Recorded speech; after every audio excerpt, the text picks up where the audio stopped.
আসসালামু আলাইকুম রহমতুল্লাহ। দর্শক সবাইকে জানাই অনেক অনেক ধন্যবাদ, প্রীতি আর শুভেচ্ছা ও আন্তরিক মুবারকবাদ। আজকে আমরা একটি নতুন ক্লাস নিয়ে আসছি, যা আর্টিকেলের সূত্র না পড়েও আমার লেখা একটি কবিতা আছে, সেই কবিতাটি পড়েও সুন্দর করে আমরা কিভাবে আর্টিকেল রপ্ত করতে পারি সে বিষয়ে আমার নিজের লেখা একটি কবিতা, সেই কবিতাটি আমি এখানে দিয়েছি এবং কবিতাটি পড়ে শোনাচ্ছি।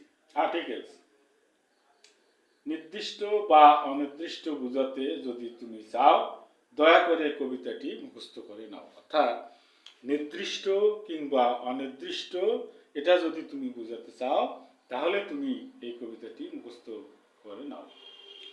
এ এন এবং ডি কে আর্টিকেল বলে, এ কথাটি যেও না তো ভুলে। একটি কথা যেও না কবু ভুলে, A N D K article বলে। ইনডেফিনিট আর ডেফিনিট আর্টিকেল দুই প্রকার, এ দুটির সংজ্ঞা জানা খুবই দরকার। হচ্ছে যে এ এবং এন আর দি এগুলো হচ্ছে আর্টিকেল, অর্থাৎ একটি কথা যেও না তো ভুলে, A N the K article বলে। নির্দিষ্ট বুঝাতে দি অবদান রেখেছে, আর দি হলো ডেফিনিট সূত্রে দেওয়া আছে। এ এবং এন হলে ইনডিফিনিট হবে, ইনডিফিনিট সর্বদা অনির্দিষ্ট বোঝাবে। দি হলো ডেফিনিট সূত্রে দেওয়া আছে, নির্দিষ্টতা বোঝাতে দি অবদান রেখেছে। কিছু কথা বলতে গিয়ে বুদ্ধির প্রয়োজন, ভাওয়েল পাশে এন বসিবে রাখিও স্মরণ। বলা হচ্ছে যদি ভাওয়াল হয়, অর্থাৎ এ ই আই ও ইউ, এই পাঁচটি অক্ষরকে বলা হয় ভাওয়েল। অর্থাৎ ইংরেজিতে মোট বর্ণ রয়েছে 26টি। 26টির মধ্যে 5টি ভাওয়েল এবং 21টিকে কনসোনেন্ট বলা হয়। এ ই আই ও ইউ এই 5টিকে বলা হয় ভাওয়েল। এই জন্য আমাদের সূত্রে বলা আছে কবিতাতে, কিছু কথা বলতে গিয়ে বুদ্ধির প্রয়োজন, ভাওয়েল পাশে এন বসিবে রাখিও স্মরণ। কনসোনেন্টে এ বসিবে এ কথাটি জানা, ধর্মগ্রন্থ পত্রিকার আগে দি বসাতে নেই কোনো মানা। অর্থাৎ ধর্মগ্রন্থ, পত্রিকার নাম, নদীর নাম এগুলোর আগে দি বসবে। ও যদি ওয়া এর মতো উচ্চারিত হয়, তার আগে ঠেসে বসে এ মহাশয়। ইউ এর মতো যদি হয় ভাওয়েলের উচ্চারণ, সর্বদা এ বসিবে রাখিও স্মরণ। এইচ এর উচ্চারণ অ যদি পাই, এন বসিয়ে আমরা সবাই ফুল মার্কস চাই। সংক্ষিপ্ত বর্ণের আগে এন বসিবে যাব না তো ভুলে, কিন্তু আবার এ বসিবে কনসোনেন্ট সাউন্ড বুঝালে। অর্থাৎ সংক্ষিপ্ত যে লেটারগুলো আছে, যেমন বিএ, এমএ, এমবিবিএস, এগুলো লেটারের আগে সাধারণত এন বসে, কিন্তু আবার এ বসিবে কনসোনেন্ট সাউন্ড বুঝালে। সংক্ষিপ্ত বর্ণের আগে এন বসিবে যাব না তো ভুলে, কিন্তু আবার এ বসিবে কনসোনেন্ট সাউন্ড বুঝালে। তুমি কখনো ভেবেছো কি, সুপারলেটিভ ও কম্পারেটিভে বসবে দি। অর্থাৎ সুপারলেটিভ ও কম্পারেটিভ ডিগ্রির আগে দি বসবে। আবার একটি সূত্র না জানিলেই নয়, একই শব্দের পুনরাবৃত্তিতে দি বসাতে হয়।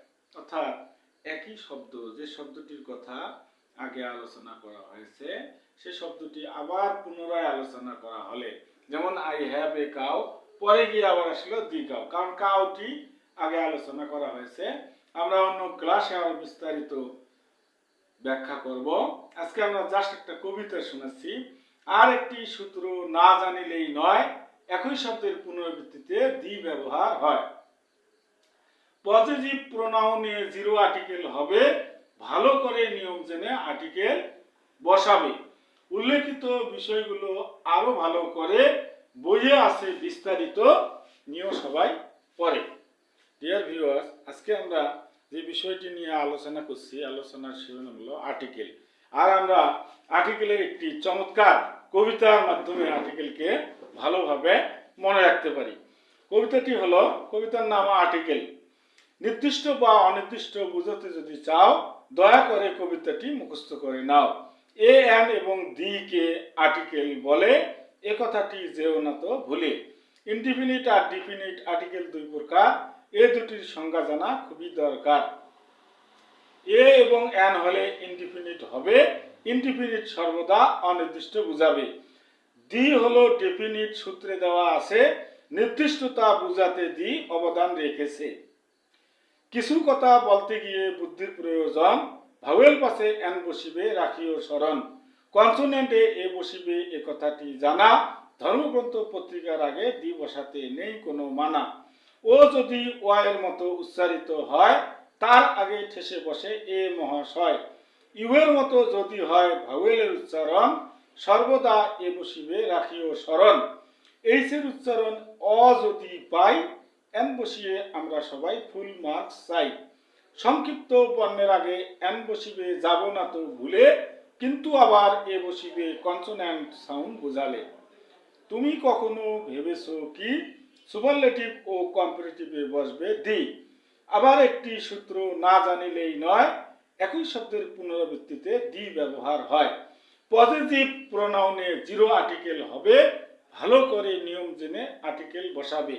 উল্লেখিত বিষয়গুলি আরো ভালো করে বইয়ে আছে বিস্তারিত, নিয়ে সবাই পড়ে। আমরা আজকে এই আর্টিকেলের সূত্রটি আলোচনা করলাম, আর আর্টিকেলের কবিতাটি বিস্তারিতভাবে আমরা বললাম।